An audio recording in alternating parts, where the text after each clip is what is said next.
প্রথম ম্যাচ খেললেও দ্বিতীয় ম্যাচের একাদশ থেকে বাদ পড়তে পারেন তাসকিন আহমেদ। তার জায়গায় অন্তর্ভুক্ত করা হতে পারে নতুন এক তারকাকে। পাশাপাশি ব্যাটিং অর্ডারে আসতে পারে পরিবর্তন। উইকেট কিপারের ভূমিকায় থাকতে পারেন নতুন একজন। সব মিলে সিরিজ জয়ের মিশনে কেমন হতে চলেছে টাইগারদের চমকে ভরা একাদশ, জানবো রিপোর্ট।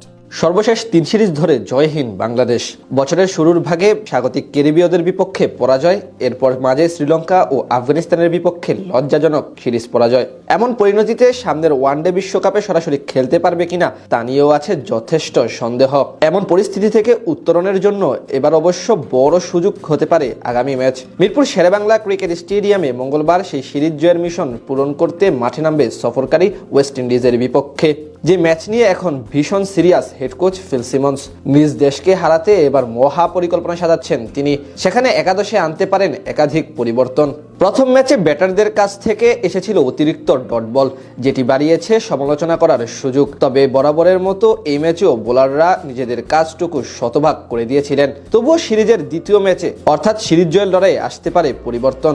বাদ পড়তে পারেন ফাস্ট বোলার তাসকিন আহমেদ। মিরপুরের সবুজ গ্রাউন্ডে গেল শনিবার খেলা হয়েছিল কালো রঙের অদ্ভুতরে উইকেটে, যেখানে ছড়ি গড়িয়েছেন স্পিনাররা।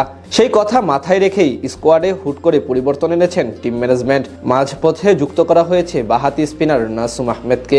বলা চলে ঘরের মাঠে এখন 17 জন নিয়ে স্কোয়াড সাজিয়েছে বাংলাদেশ। সেখান থেকে আগামী ম্যাচে একাদশ জায়গা করে নিতে পারেন সিলেটের সন্তান নাসুম আহমেদ। খেলতে পারেন নিজের 19তম ম্যাচ। এই ম্যাচে ওপেনিং পজিশনে সাইফের সঙ্গে আরও একবার সুযোগ পেতে পারেন সৌম্য সরকার। যদিও প্রথম ম্যাচে দুজনই ছিলেন পুরোপুরি ব্যর্থ। তিনি যথারীতি থাকবেন বাহাতি নাজমুল হোসেন শান্ত। তাকে অবশ্য গতবারের মতো আরও একবার বড় দায়িত্ব নিয়ে সামলাতে হবে ক্যারিবীয় বোলারদের, যারা থাকতে পারেন প্রথম ম্যাচের হাফ সেঞ্চুরিয়ান তাওহিদ হৃদয়। এমন উইকেটে যিনি কিনা বেশ ক্যাপাবল। পাঁচে নামতে পারেন অধিনায়ক মেহেদী হাসান মিরাজ। তার উপরেও বাড়তি দায়িত্ব থাকবে সিরিজ জয়ের জন্য। 6 সম্ভাবনা আছে গত ম্যাচে অভিষেক হওয়া মাহিদুল ইসলাম অঙ্কনের, কারণ সেই ম্যাচে দ্বিতীয় সর্বোচ্চ রানের ইনিংস এসেছিল তার ব্যাট থেকে।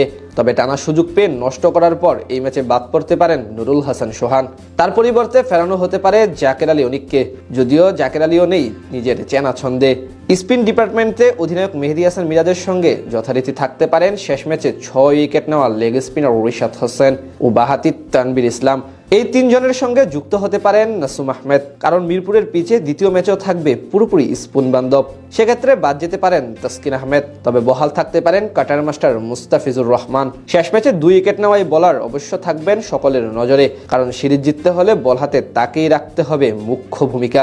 মিরপুর শেরেবাংলা ক্রিকেট স্টেডিয়ামে মঙ্গলবার সেই সিরিজ জয়ের মিশন পূরণ করতে মাঠে নামবে সফরকারী ওয়েস্ট ইন্ডিজের বিপক্ষে।